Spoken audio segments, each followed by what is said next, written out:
Rightio, I'll tell you what, we're ready for sidecars, or I'm going to say slide cars, with a bit of a greasy track out there.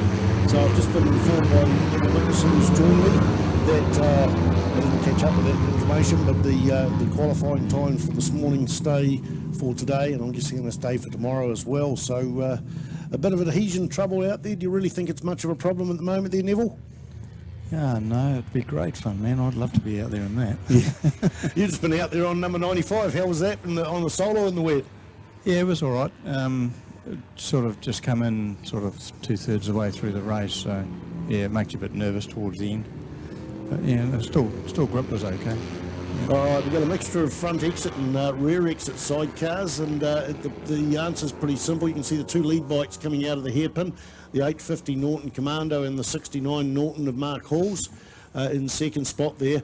The passengers are hanging out behind the sidecar wheel, whereas we go back to a lot of the others and they're actually getting out in front. That's the difference between front exit and rear exit, and I think it changed about in the 1970s when things were getting a bit quicker and the passenger couldn't get across from the back into the deck, then forward about a metre and then back out the side on the left-handers and then back in there, although they did in those days still have left and right-hand chairs at the same time, then back and then across, so they just were going side to side. And I've been on a front exit sidecar, and I tell you what, I've won 3 New Zealand championships on modern rear exit sidecars. The front exit ones are just a whole new level of energy required, different mindset. But the battle is on again between these two lead bikes, 850 Robert Hood and Mark Thompson from Wanganui, and 69 Mark Halls and Darren Prentice. Mark from Auckland, Darren's from the Taranaki region, and this is a battle that was continuing on from last time,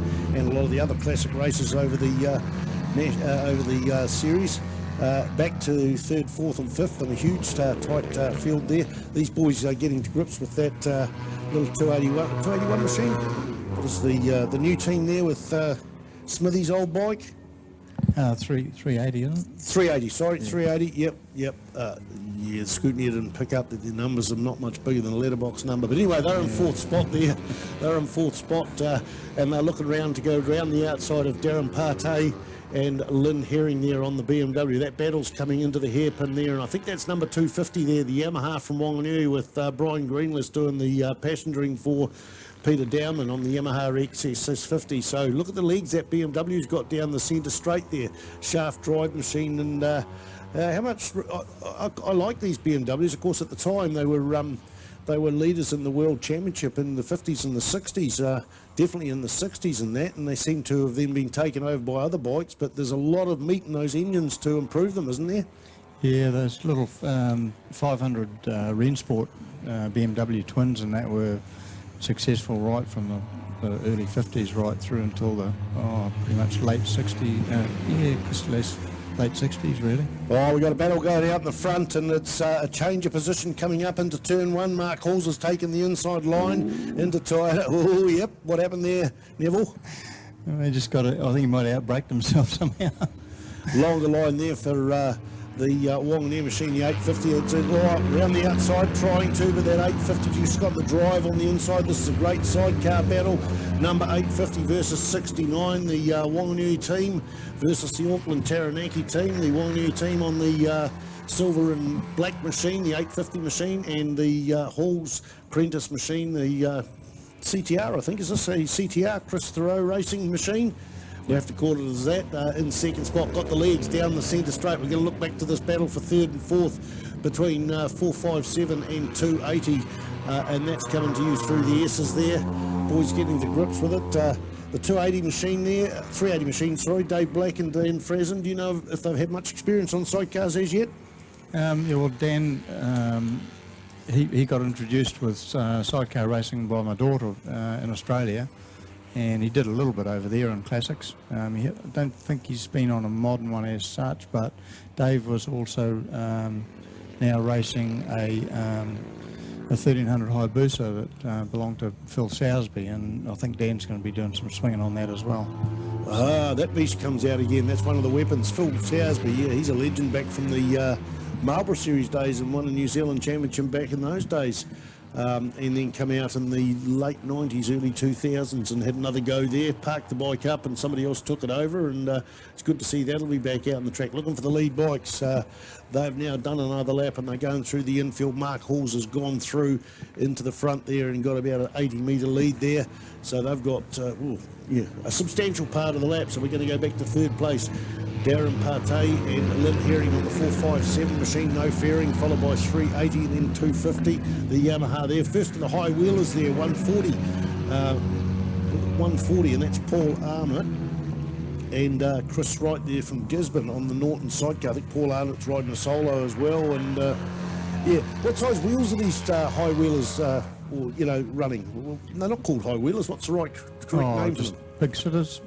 Big sitters. Yeah. Big sitters, mate. If I Google that, I bet I won't come up with sidecars. I'll probably come up with the big girls at Nine Eye.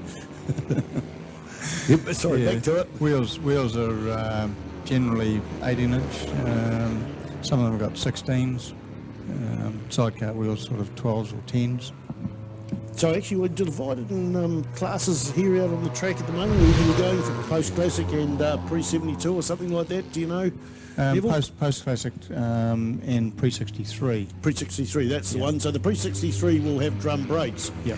There it is, Mark Halls goes through and takes the checkered flag with Darren Prentice doing the swinging there. Darren, an experienced rider from New Zealand Superbike Championships as well. He's won races. I think his first one he won was down in Timaru with the current New Zealand champion Pete the Pirate. It's about 5 years ago.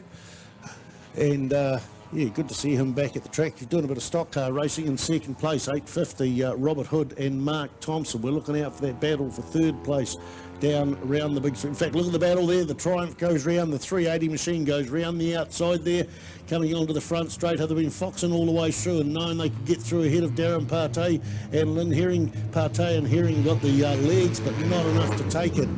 That's a good, solid third place for 380 there, and 457 there. Darren Partey and Lynn Herring in fourth spot. Brian Greenius, Peter Dowman there takes fifth spot with Paul Arnott and Chris Wright there in sixth spot. 244 hasn't got a mention yet. Bruce Roberts and Jim Bilby. Ahead of them was Artie Roberts, and who's Artie Roberts' passenger? Michael Dowman as well. So that's I've just got 3 bits of paper here. They're in 8th spot. Number 9, Les Sargent. Has Les Sargent gone through? In fact, Les Sargent has gone through with paperwork, 222. Sam Hitchman there, local boys fielding on the 1975 BMW R100. Just to round off the field, I think this has got to be number 77 coming through. Yes, indeed, it is number 77, and that is Peter Wilmot and Robbo Robinson. Can't see any sidecars back out there. Oh, yes, there is indeed. They were hidden behind the tyre wall. Last one coming through, 650, new team to the game, Carl Burns and Roddy Pokinghorn on the XS650 Yamaha sidecars. Done and dusted, folks. Thanks, Neville.